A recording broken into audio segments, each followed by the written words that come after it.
Joe is very good, so obviously,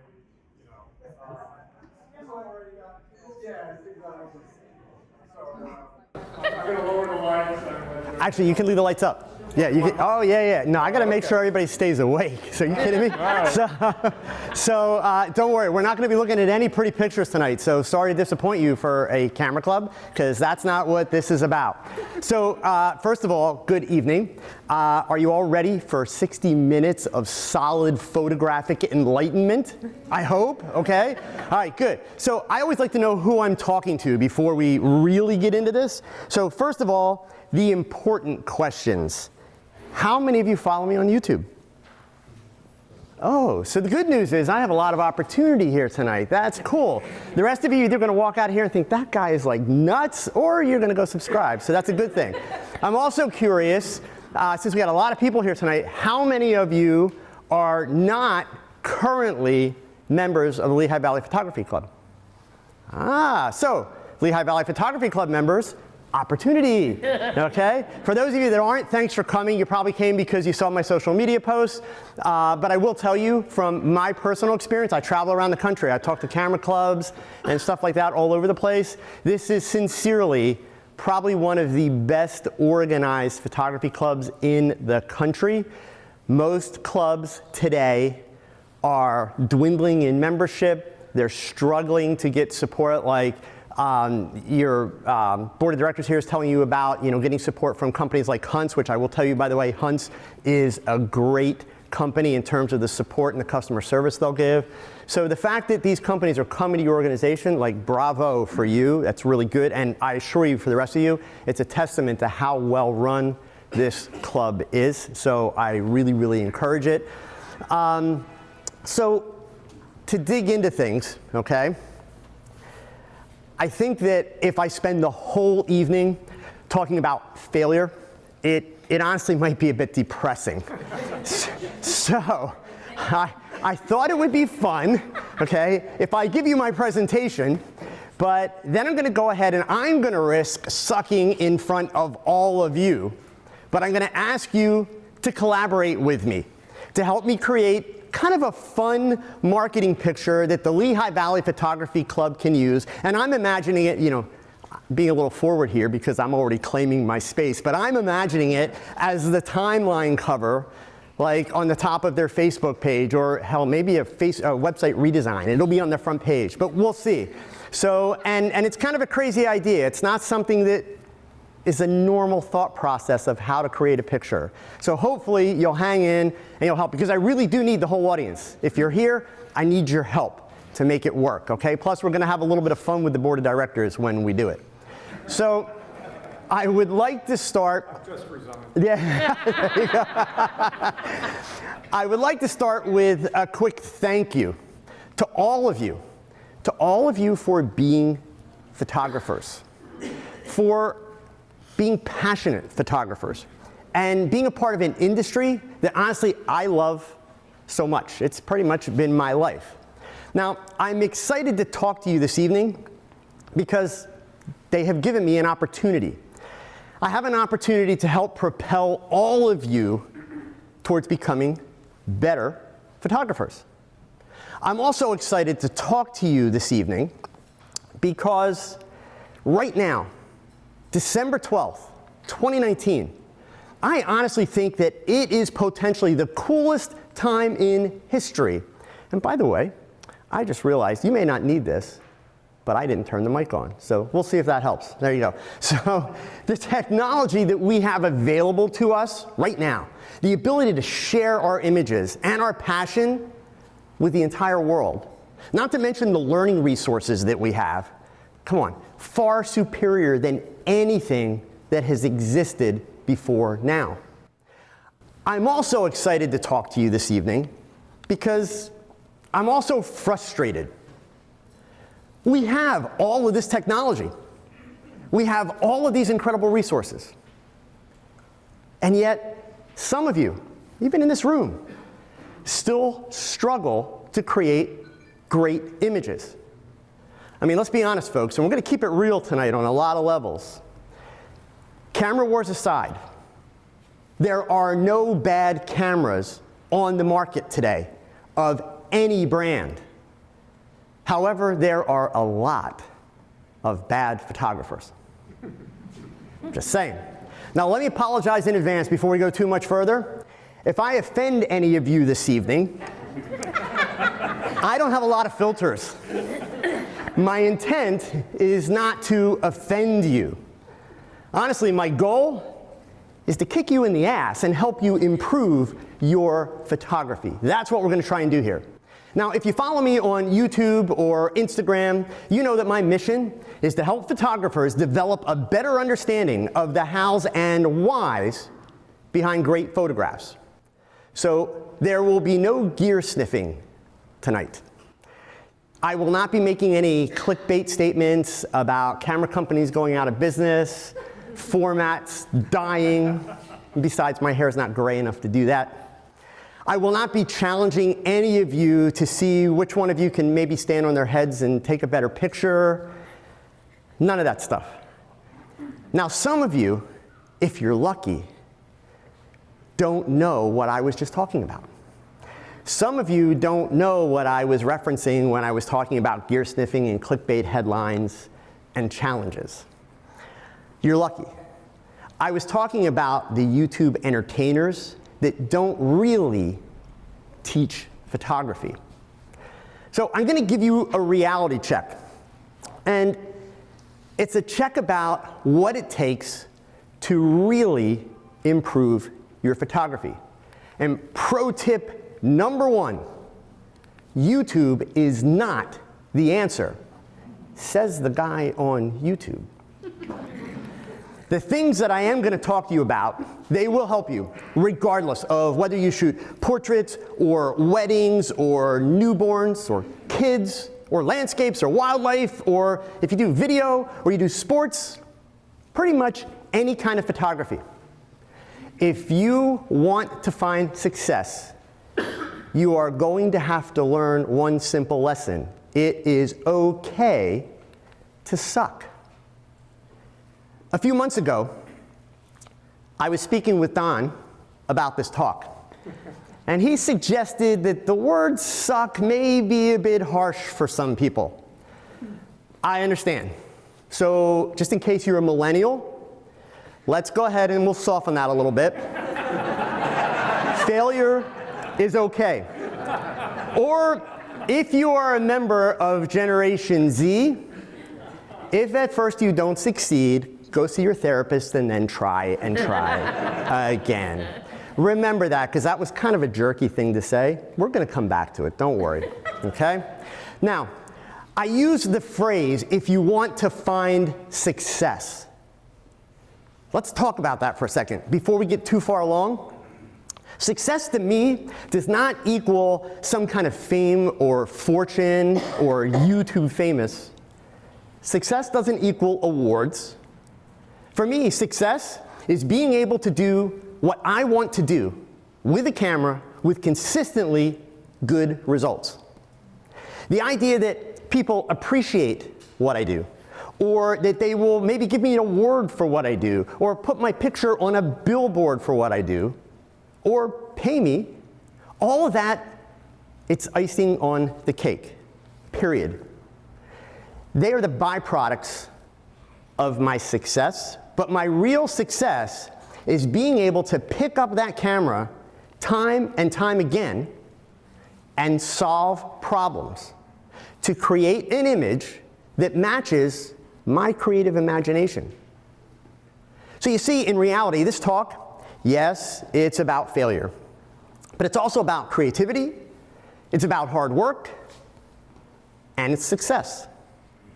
So, I know it's been a long day for a lot of you, and you may be kind of tired.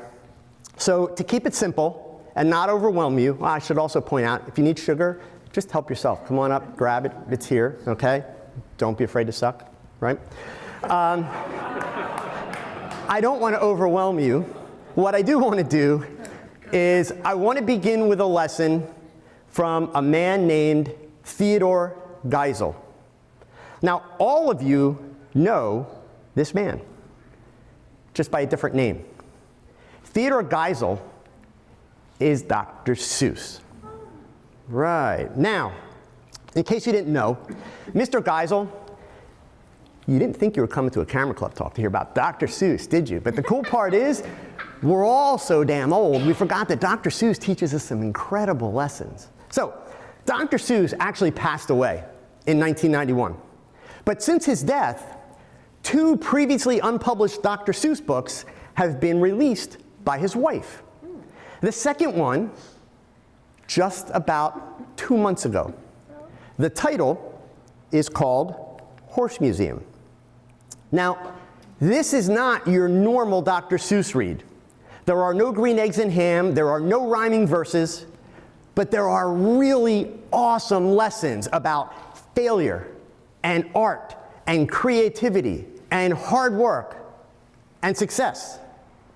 And I sincerely encourage all of you, read this book.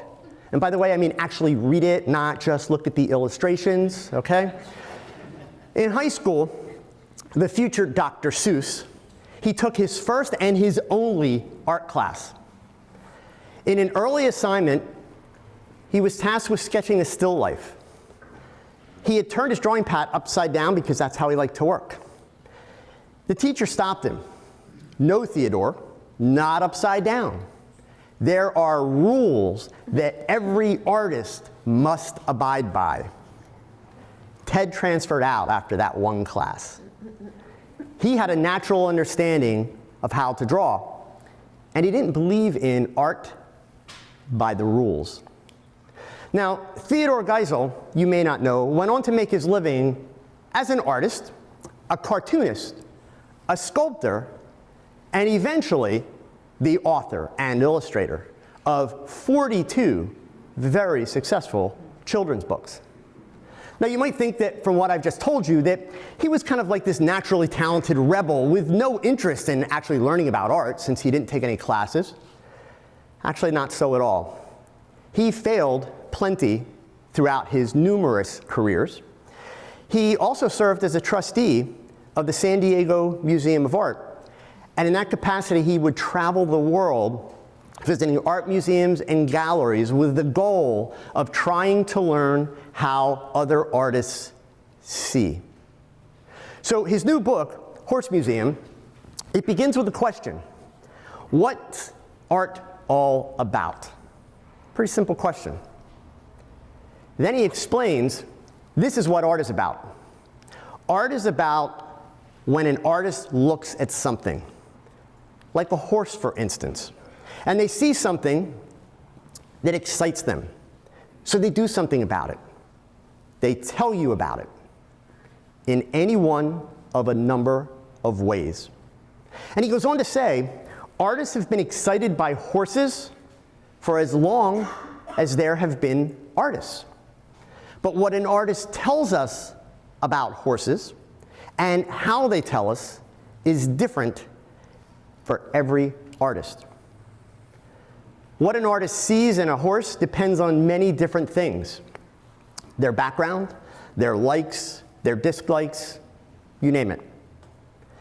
Dr. Seuss then encourages the reader to come with him as he discusses different ways that artists have depicted horses throughout history, and how that has evolved into different genres of art as we know it today. He points out that when most people look at a horse, they just see a horse, right? But when an artist looks at a horse, they can see a million other things. And that, to me, is the biggest part of the fun of art and creativity. No other person will have the same experience with your photography as you do. As a creative person, as a photographer, you must learn to create and share your creation with the world and allow them to have their own experience with your work. Some will enjoy it. Some will hate it. All will experience and see different things. And you know what? That's okay. In fact, more recently, researchers at Harvard and the University of Illinois and Muhlenberg College right here in the Lehigh Valley, they have proven through research that 75% of all sighted people are blind. They look at things, but they don't see things. Think about that for a moment. Let that sink in. So let's talk a little bit about this science. I call it the science of, whoops, little jumpy there, the science behind sucking, okay? Because we are human, we are destined to suck at some things, many things. Some of our failures, they're caused by shortcomings that are hardwired into our brains, meaning there's not a lot that you can actually do about it. Let me give you some examples so that you can feel a little better about just how much that you suck. First, shortcomings. Humans, all of us, we are hardwired to be lazy. We've evolved as a race, as a species, to want to conserve energy. Even with the technology that we have, we strive to make it smaller, lighter, faster, better, all so that we don't have to work so hard.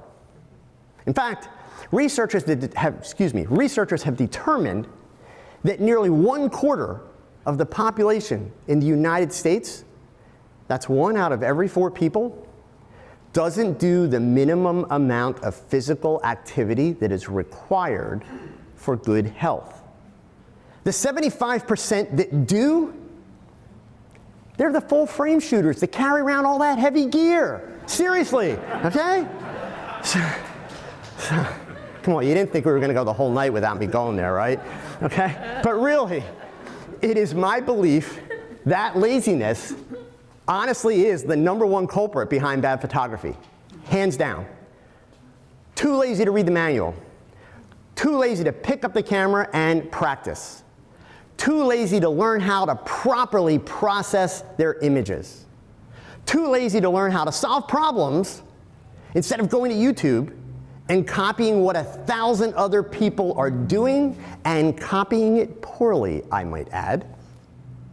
Second shortcoming, human perception systems are severely lacking and easily fooled. Now think about that again. Human perception system. Basically, that means our eyes and our brains. We've already established that 75% of you suffer in this area. So for the 25% that see all the little details, this is not so much of an issue, but for the rest of you, you're going to have to work really hard, which causes a conflict with your natural desire to be lazy. It's a dilemma. Now, look, I know all these numbers, they sound like a bunch of science mumbo jumbo. So how about if I give you some proof? And this will be fun because we've got a big crowd tonight. So before I dive into this, full disclosure, I am married to a cognitive psychologist. Thank God she's not a clinical psychologist. I'd be in a straitjacket by now for sure. But my wife is a professor at Muhlenberg College here in Lehigh Valley, and she researches how the brain works and as humans, how we actually learn. So I want to have a little fun with all of you. Yes, this is a test. Somebody close the door, okay? Let's see how a room full of photographers who should be good at seeing, let's see how you match up against what the researchers found. Obviously, I would hope that we could do much better than that 25% number with our results, right? Now, I could spend a couple hours, showing you these examples, but I only have an hour or so for my talk. So I'm going to give you 2 basic tests. And there's going to be some directions that I really need you to follow, otherwise it doesn't work. But let's see how well you do, okay? So we're going to start with something called change blindness. Now, you've all seen something like this before. Change blindness, I want to read the definition so that I get it right. It is a perceptual phenomenon that occurs when a change in a visual stimulus is introduced to the scene and the observer doesn't notice it. In other words, we miss things, even when they would seem really obvious. Something can change right before your eyes, But as long as the meaning of the scene in front of you stays the same, you don't notice the change. Okay? So here's what we're going to do. To test this theory, I'm about to show you a photo. The photo is going to appear on the screen very briefly, and then there will be a quick white flash, and the photo will come back. When it does, we'll go ahead and see how many of you can tell me what changed in the photo. Now, to make this work, please remain quiet. Don't speak until I ask for input. Okay? So, are you ready? Here comes the first photo. You'll see a photo, flash of white, the photo will come back again.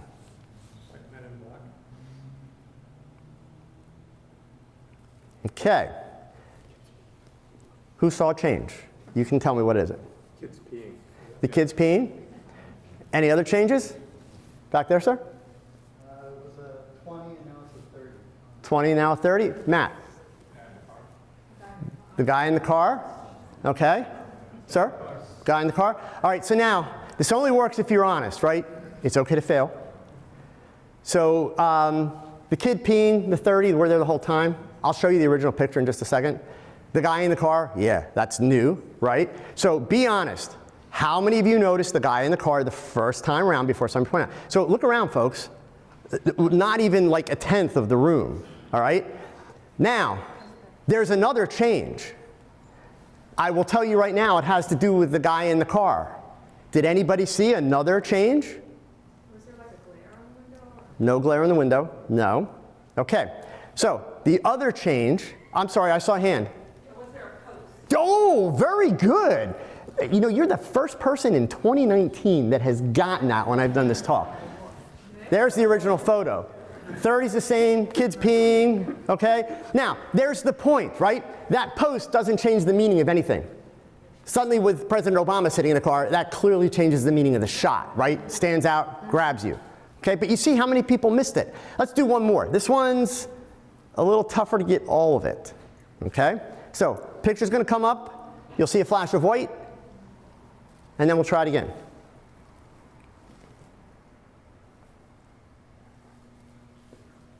Changes? What'd you see? I'm sorry? The guy moved? She didn't have a stripe? Okay. Somebody say a foot? Go ahead. 4 insets on that. 4 insets, now 3. Go ahead. I think they flipped those two images. Flip the 2 pictures in the back. Matt got that one. Anybody else? Go ahead. 4 sets. 4 sets. Okay, so I will tell you the 4 sets is a change. The stripe on the jacket is a change. Those 2 images up there changed. So let's go back to the original. There it is. Okay. Even though there's a lot more things that changed, it's actually a lot harder because it really doesn't change the meaning of the scene. So there you have just 2 examples of changed blindness, where elements of the scene changed in front of your eyes, but since the changes don't impact the meaning, your brain doesn't really pay attention to those changes. All right, now this one is my favorite. Let's talk about something called inattentional blindness. So this one not only is kind of fun to test, but it's also the root cause of a very common mistake that every photographer makes, sadly, more than once, okay? So follow along though. This one has slightly more detailed directions. I'm going to show you a short video. There's no sound, it's just a video. I have a task that I need all of you to do for me while the video is playing. You're going to see 3 young ladies in white t-shirts, 3 college-age girls, 3 college-age girls in black t-shirts. So there's a total of 6 young women. Each group of 3 has a basketball. Remember, 3 in white, 3 in black. They each have a basketball. When the video starts, they are going to wander around randomly, and the girls in white will pass the basketball among themselves. The girls in black will pass the basketball among themselves. Now, here's the important stuff. Here's your task, and then I'm going to give you some other guidelines. Number 1, I need you to watch the video closely, and I need you to count how many times do the women in white pass the ball. That's your task. However, and I've already seen a couple people talking in the group, here's the thing. This is a test that is done one-on-one. So to do it in a large group, it's really, really challenging to get through it. You can't make sounds. You may have seen this video before. You may think that you know what you're seeing. Do me a favor, even if you think you know what it is I'm about to show you, play along. Because there are several variations of this out there in the world, and this one does not show up as much as the others do. So there's a couple different layers to it, all right? So please don't assume that you know what the outcome is. And as I mentioned, it's usually done one-on-one. So to make it work with, the best part of 100 people in a room, I really need you to be quiet. No talking, no laughing, no chuckles. Just zip it. Because otherwise, literally, you ruin it for everybody else. Gives it away. All right? So, here we go. Remember, how many times do the women in white pass the ball? No sounds.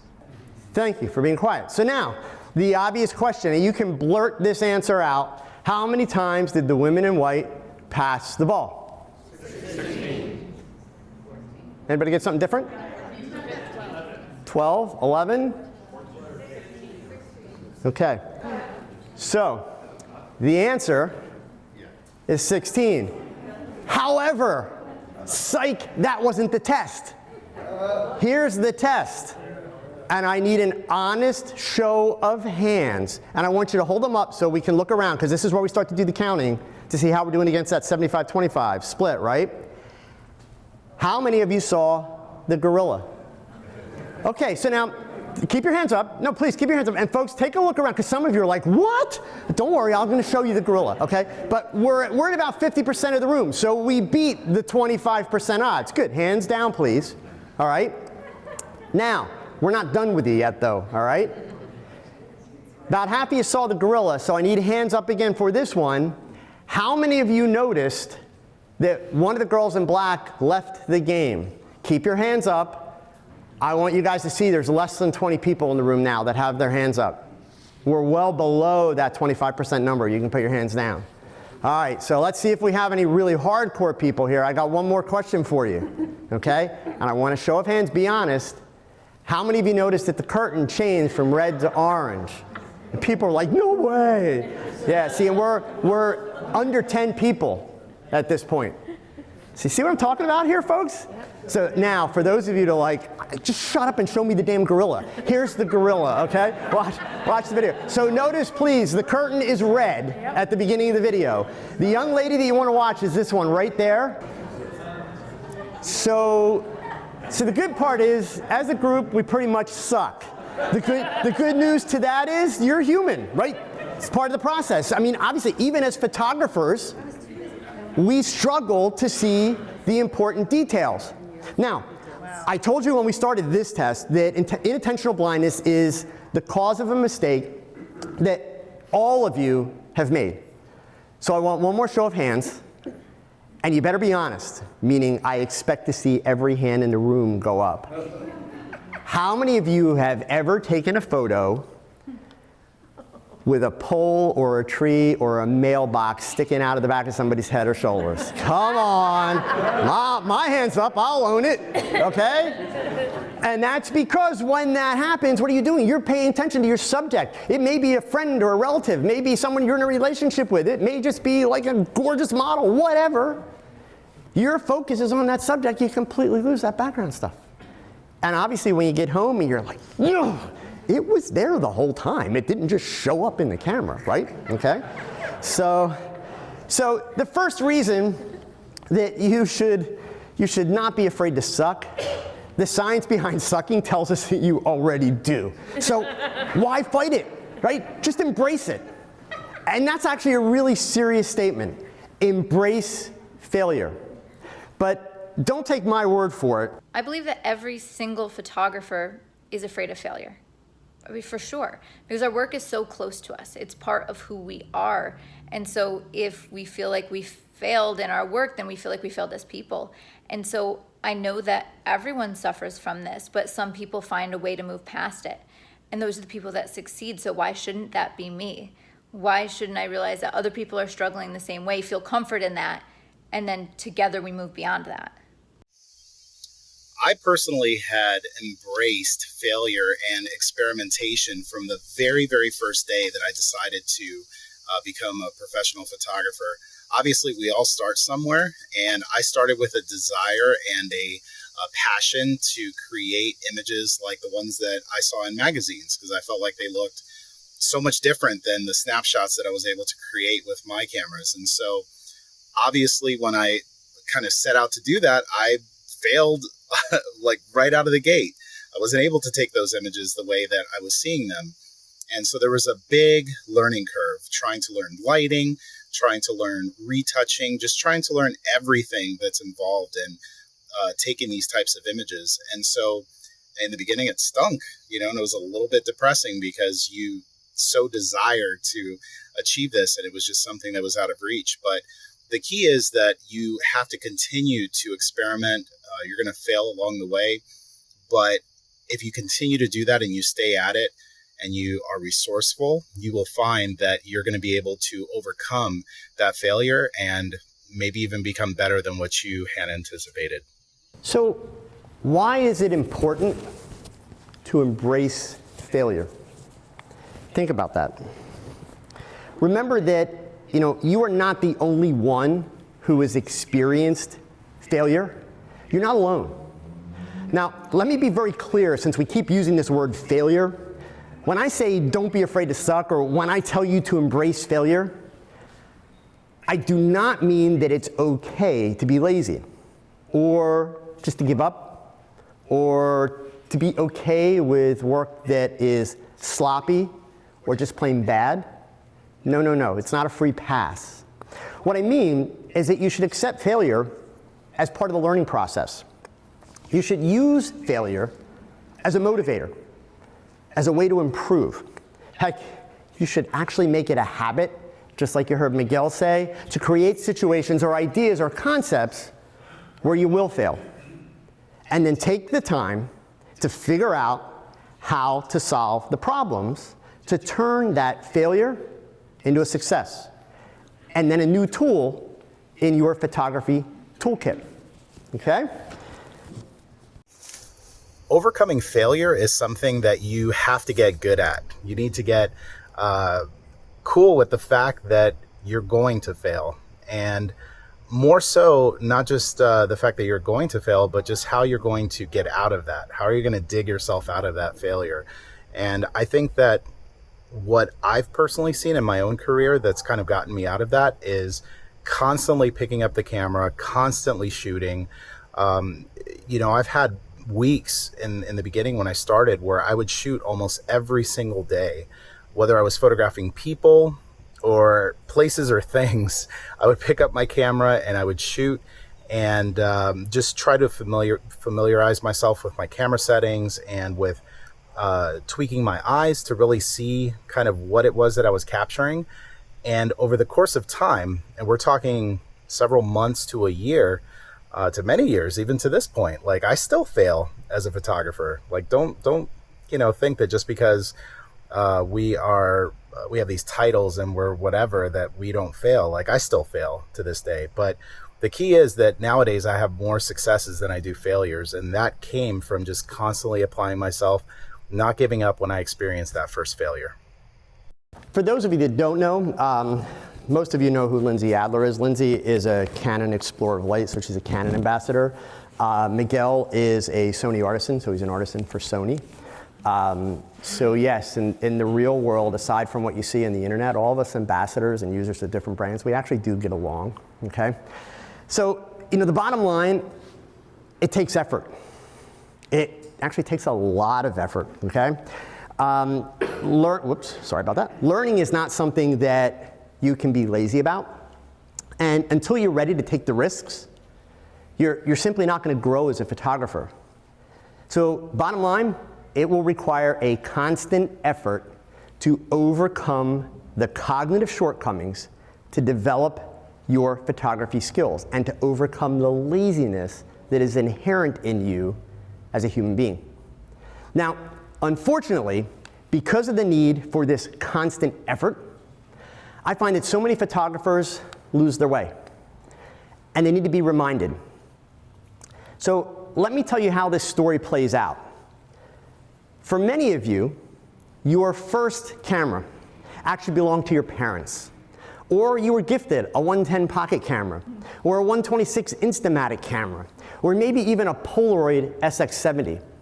For some of you, your first camera may have been a compact camera that was purchased for a semester abroad in college or for vacations.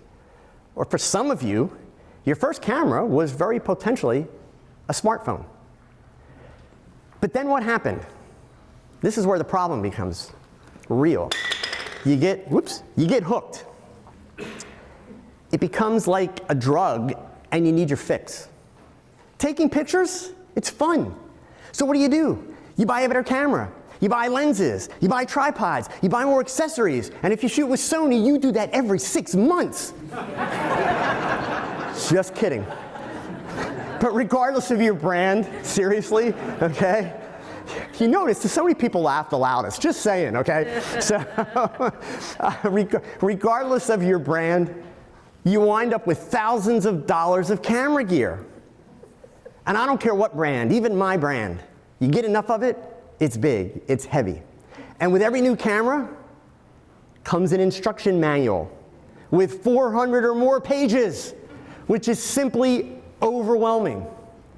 And then it gets worse. Then you decide to start sharing your photography on Facebook and Instagram. And then some a-hole comes along and tells you your work sucks. And then you forget why you picked up the camera in the first place. And then you decide, maybe the trolls are right. Then even worse, we double down on the mistakes. You turn to a Facebook photography group for help. And you get 100 different opinions, which, by the way, when that happens, it's usually your fault, not the opinions. We can talk about that another time. But then we're not done with the mistakes. Then you go to YouTube. And most of the people that you see on YouTube are arguing about gear, or they're telling you there's no future in photography, or you see those videos where there's lots of really cool slow motion and neat editing with really sexy music in the background. Or you find a bunch of photographers that are competing over some ridiculous challenge, and in the end, not a single one of them gets a decent picture out of it. So it's like, what's the point? So what do you learn from that, right? How does that help you become a better photographer? Let me give you the answers. You learn nothing, and it doesn't help you. It simply doesn't. So, it may entertain you, but it's not going to make you a better photographer. So in other words, the net result of all that time, it's wasted time. We do all of those things, and while we're doing it, we tell ourselves that we are trying to learn things. But the fact is, folks, going back to that science, as adults, you actually learn very little unless you actually do it. Adults are experiential learners. As I travel the country and I do my talks, I talk to so many photographers with so much knowledge crammed into their heads from watching YouTube videos or reading the photo blogs. They have so much information stored upstairs, but they can't actually put it to use to create something that's interesting. They're simply overwhelmed by it all. One more show of hands, and I need you to be honest. I'm curious, how many of you, probably on more than one occasion, with your very nice cameras, have seen something driving down the road, out on a walk, in your backyard, doesn't matter, and thought to yourself, oh, I should take a picture of that. But then immediately stopped yourself and thought, I don't have the right lens. The light's not right. I can't get close enough. And then you didn't take the picture because you knew that picture would not be epic. Come on. Good. Yeah, that's more than half the room, okay? I've done it too. I'm not proud of that fact. But the first step is admitting you got a problem, right? Okay? So, you see, we photographers, we're kind of a messed up bunch. We really are. We're drawn to photography because it's fun. And then after we spend thousands of dollars on gear, we're no longer content with just a picture. It needs to be an epic photo, or we won't shoot it. You know, it's kind of ironically self-defeating, don't you think, right? So I'm starting to see a few faces that are kind of looking at me back at now with a little bit of a mood. So I'm just keeping it real, folks, but hang tight because I'm not done with you yet, okay? Got a little bit more to go here, all right? I made a joke in the beginning of this presentation, kind of a snide joke, about millennials and Generation Zers. But I want to get real about that now because here's the thing, in truth, it's actually not a laughing matter. And you know, people have a lot to weigh in on the younger generation today, yada, yada, yada. But there's a simple fact that we all need to be aware of. And especially as a camera club, you need to be aware of this. It's actually something called evolution. My generation, yeah, we were taught to suck it up. Get your head out of your butt and deal with it. So then we faced, when we faced anxiety over failing or something like that, we would either just keep it to ourselves, or sometimes we would just quit, or we would fight on and deal with it. But here's the thing, right? As the world evolves, the younger generations legitimately struggle with anxiety much, much more than the older generations did. In fact, there is research that reports that 91% of Generation Zers, so those are like your college kids today, report struggling with stress and anxiety at a medical level. Now again, open-minded for a few minutes, folks, right?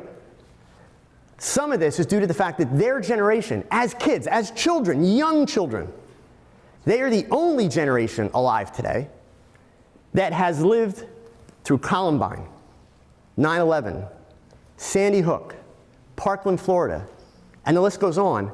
As children, they lived through that. My generation didn't. Some of this is due to the fact that their generation has not known a world without this thing called social media and the pressures that go with it. But what's the net effect when we're talking about photography? The net effect, it's a fear of failure. Fear of failure for all photographers of all ages ultimately leads to a lack of trying. Lack of trying leads to a failure to improve. In other words, the wrong kind of failure. Now, that is something that you should all keep in mind, I mentioned, as a photography club. Because in order to get the younger generations to keep your club alive and to make it prosper, it is going to require that camera clubs, and this is all camera clubs, so I'm not taking a shot at your group, you're one of the best, but it is going to require clubs to change some of their approach to how they encourage their members to the activities that they offer, because younger generations have different value sets and different priorities, and you know what? It's a damn good thing, okay? Doesn't mean we have to get rid of the old, but it means we've got to open our minds up. So for the rest of us that are here, how do we deal with this fear of failure? Well, failure is an inevitable part of life. It just is. Understand that failure is not a measure of your current or your future self-worth. In fact, if you embrace it, which I choose to do, failure becomes an opportunity to learn. It becomes an opportunity to grow and ultimately to create success. Many of my greatest successes grew from the result of many failures. Just a quick little story, but to give you one example, I dabbled on YouTube for several years before I started this full time, making videos that had horrible sound and, embarrassingly for a photographer, really horrible lighting and poor image quality. I didn't know what I was doing. They're still on my channel today if you really want to go have a good laugh at me. You got to go way back to the beginning. The information's good, that's why they're still there. But that failure, those horrible videos, they led me to be able to produce higher quality videos by the time I was ready to start educating full time and do YouTube on an ongoing basis. As a result of that, when I started full time with YouTube, the company, recognized my channel as one that provides exceptional value and content, and it made me a member of a program called YouTube Next Up Class in 2016. It's a tutoring program that provides education and equipment for a very small group of up-and-coming YouTube channels. Those bad videos, the hard work, the desire to learn more how to do video, all that stuff, and then to improve, that got me noticed by YouTube. All of that got me a week in New York at YouTube Space, which is a YouTube production facility that's in Chelsea Market in New York. And at the end of that week, I got a $2,500 B&H gift card, which was like winning the lottery, okay? Literally.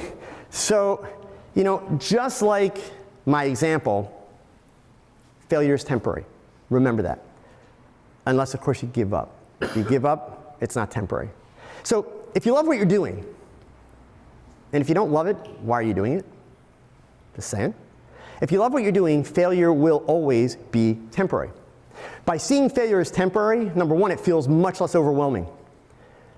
This is a philosophy that actually I was taught when I was in high school, and it's served me pretty well throughout my life. It really has. And I assure you that I failed much more than most of you have. And at this point, actually, I choose to do that, okay? So let's head into the home stretch and wrap this up. What's it gonna take for you to find success, okay? For starters, you need to be honest with yourself. Honest with yourself about what you want from your photography.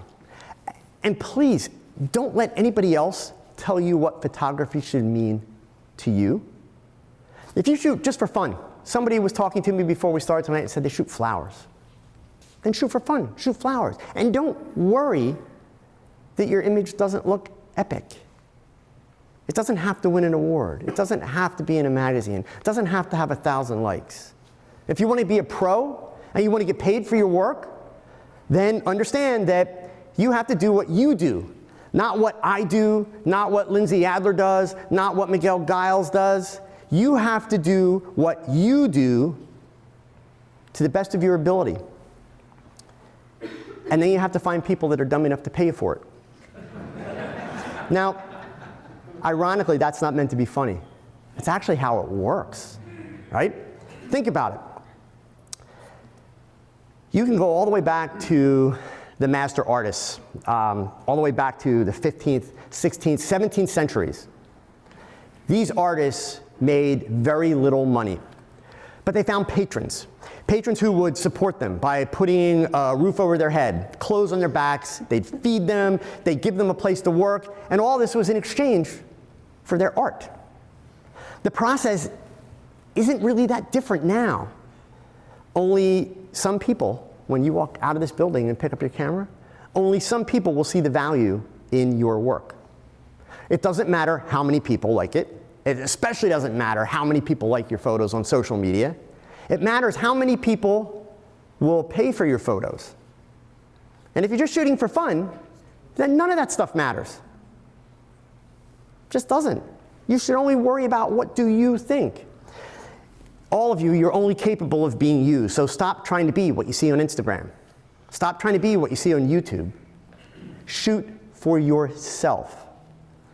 Now, you know, speaking of those artists, there's something else that was very different for them. Rules.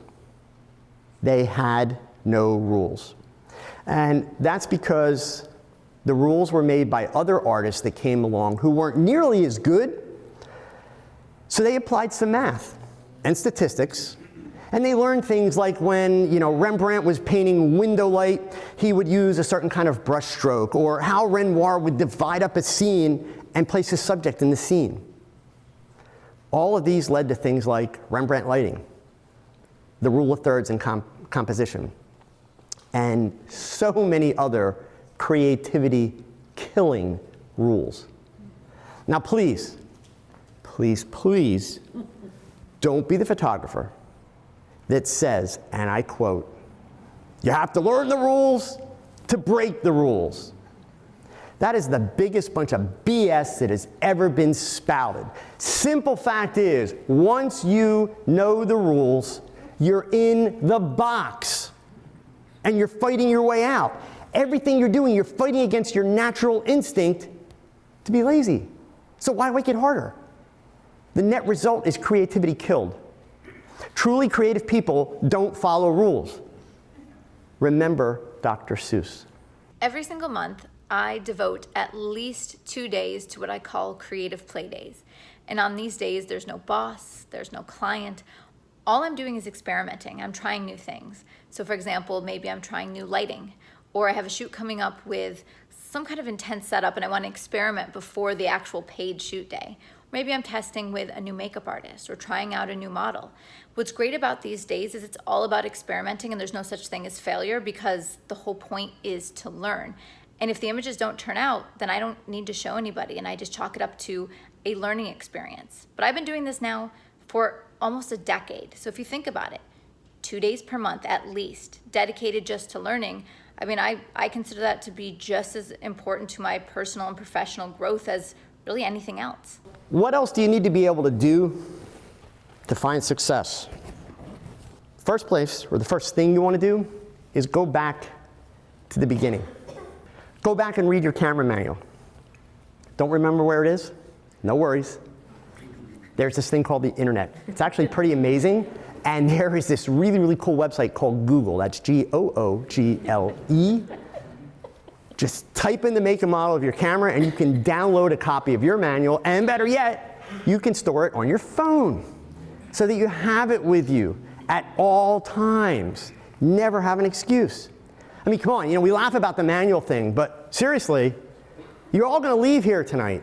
You're gonna get in your car, you're gonna push the button, or you're gonna turn the key, and at no point are you gonna stop and ask yourself, wait, how the hell do I drive this car? No. You'll consider the traffic, you'll consider the directions, but you don't have to remember how to drive the car. You know it instinctively. Yet, tomorrow you'll pick up your cameras, which you also spent thousands of dollars on, and often you are not sure how to make all of the features work when you want to use them. Next, and possibly most important, you need to learn, or in some cases, relearn, these 3 very important things. First one, the exposure triangle. Second one, depth of field. Third one, my favorite, the inverse square law. Now honestly, the exposure triangle, the inverse square law, depth of field, they are the 3 most important creative tools that photographers have available to them. And the really cool part, they don't cost a dime. Can't buy them in a store. You don't have to go to the bank and tap it for it. Nope, they're free. They're physics. And trust me, you don't have to get into the mathematical stuff because I suck at math too, and you just have to understand it. So these 3 elements of photography physics, they are the foundation pieces that allow all photographers to consistently create great images. Without this foundation, you're simply not going to improve your work.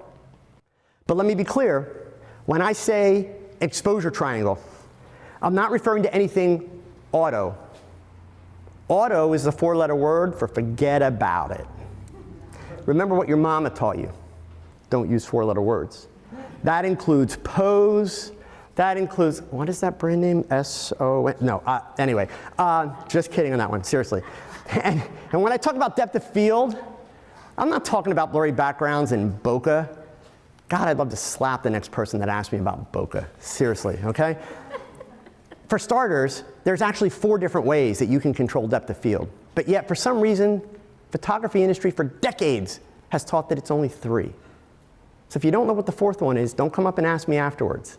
Figure it out, and then post on my social media that you figured it out, okay? But don't come and ask me. There's 4 ways, okay?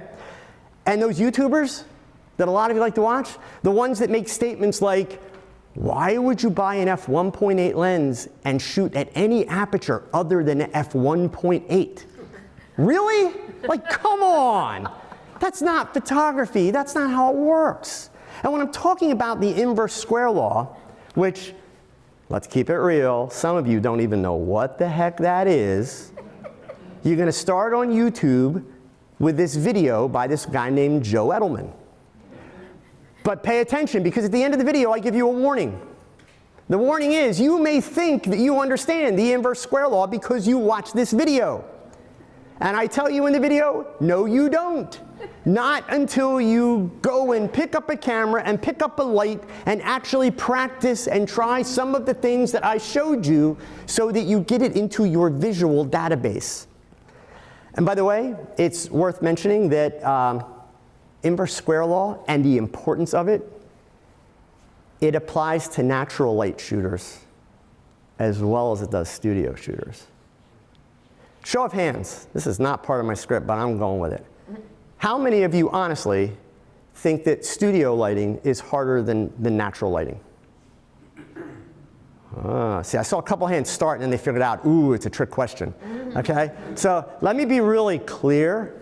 Natural light is 1,000,000 times harder than studio lighting. In the studio, I pick up one of these, I am instantly God. I want it here, and I want it that tall, and I want it that power. You can't do that outside. You just can't, right? Studio lighting, much easier. So look, photography, bottom line, it's not about the gear. That's why I talk about that physics stuff. The gear, those are the tools that we use.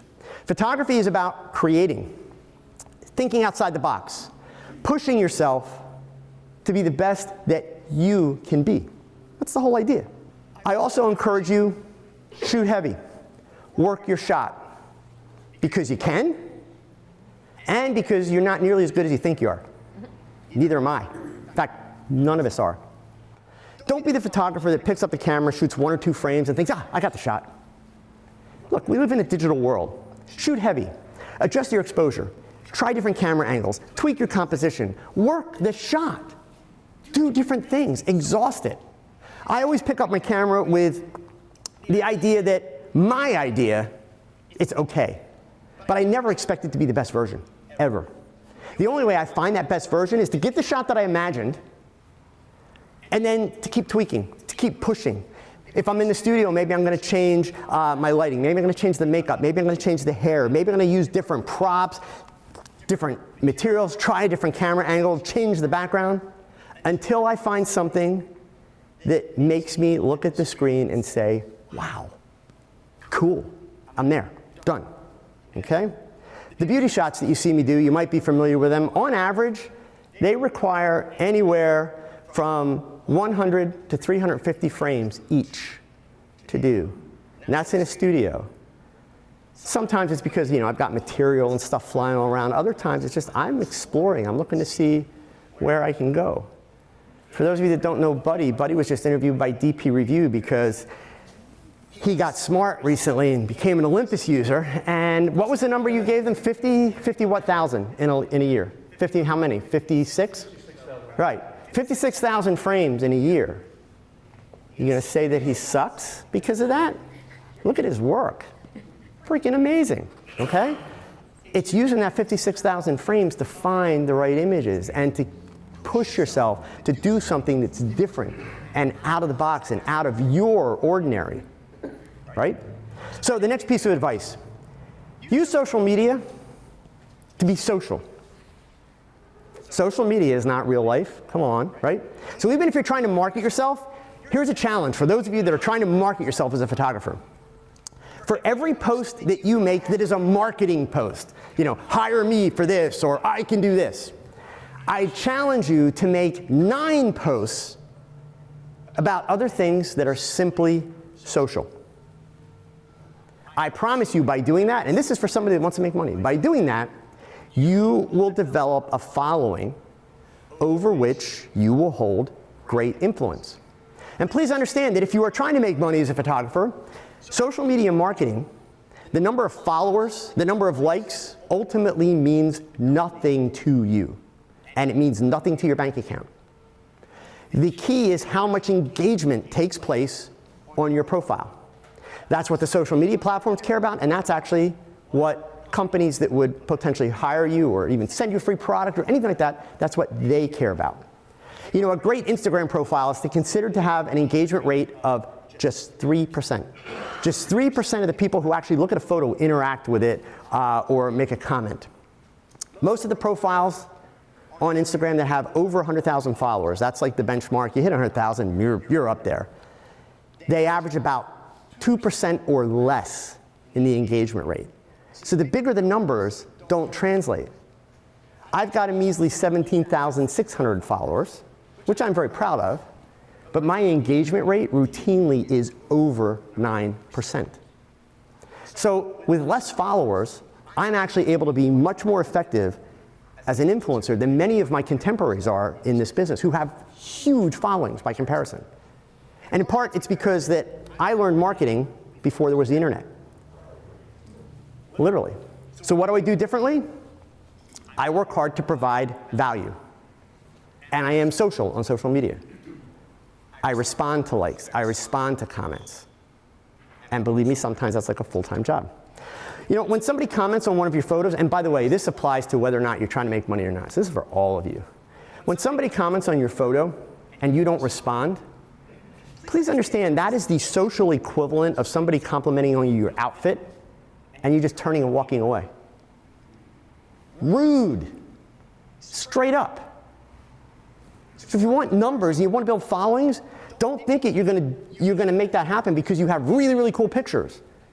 You might build somewhat of a following that way, but if you want that following to really care about you, if you want that following to have your work really matter, you need to be social. You have to acknowledge it. And I could go on with this list of suggestions all night, but I want to show you two more pieces of advice from my friends. The one piece of advice that I would give to photographers that are looking to improve is to improve your eyes. All right. And I don't mean to like go get corrective surgery or something like that, but to kind of see what a good image is and what are the elements of that image that make it good.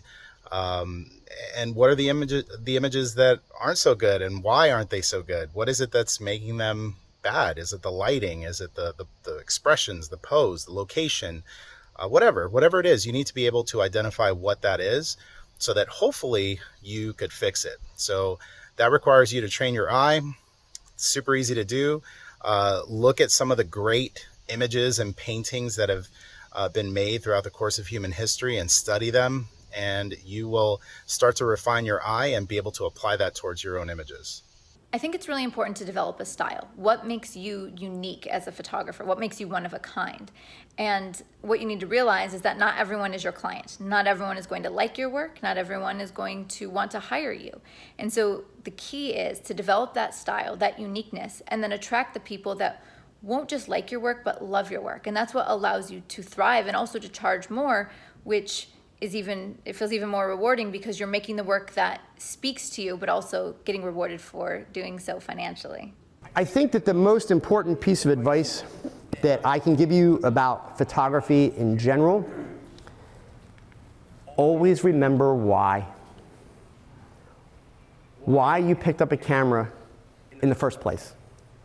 The very first time. Never lose sight of that piece of information. And never let yourself drift away from that. Remember that why is the core. It's the catalyst of the passion that photography is to you. Please, I made a lot of jokes about it tonight, but don't be a zombie photographer and follow the crowd and do things just because everybody else is doing it or because somebody tells you that you should do it, especially if that someone else is on Facebook or YouTube. Additionally, don't learn to follow the rules. Don't learn them, don't follow them. Do what speaks to you. If it doesn't speak to you, you can't expect anybody else to appreciate it. Then remember that advice and remember the why, and you always have fun. And I would like to leave you with two final pieces of advice. The first one is from the great Steve Jobs. It's a piece of advice that he gave to graduates during his now legendary commencement speech at Stanford. And I'm going to read this so I get it right. Your time is limited, so don't waste it. Living someone else's life. Don't be trapped by dogma, which is living with the results of other people's thinking. Don't let the noise of others' opinions drown out your own inner voice. And most importantly, have the courage to follow your heart and intuition. And the last one from me. Please remember, if you're not failing, you're not learning. If you're not learning, you're not improving. If you're not improving, you're lazy. And no one will care about your work, not even you. So my advice, don't be afraid to suck. You all have incredible learning and shooting opportunities ahead of you for the rest of your life. So as someone, or some of you may recognize this statement, go pick up your camera and shoot something, because your best shot, it's your next shot. Thank you for listening. Okay?